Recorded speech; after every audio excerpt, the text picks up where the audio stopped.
আমার Suzuki SF দিয়ে এই ব্র্যান্ড নিউ MT-15টা আমি নিয়েছিলাম ইয়ামাহার এক্সচেঞ্জ অফার থেকে। কিভাবে নিয়েছিলাম সেই বিষয়টা আজকে আপনাদের সাথে শেয়ার করব বিস্তারিত। এইটা ছিল আমার আগের ভিডিওর এসএফ, যেটা দিয়ে আমি এই ব্র্যান্ড নিউ MT-15টা আমি নিয়েছিলাম। সো শোরুমে ঢুকেই আমার চোখে আজকে যেটা পড়ছে সেটা হচ্ছে ইয়ামাহার FZX। এই বাইকটা দেখলেই মনে হয় যে কমফোর্টেবল ফিল হবে চালাইতে।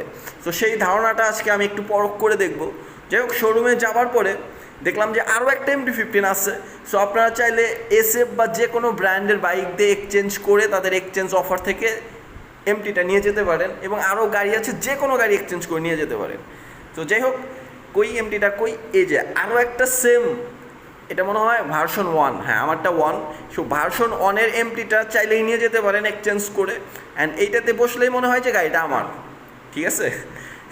যাই হোক, এখন FZ-টাকে আমি একটু পরখ করে দেখবো যে FZX এই বাইক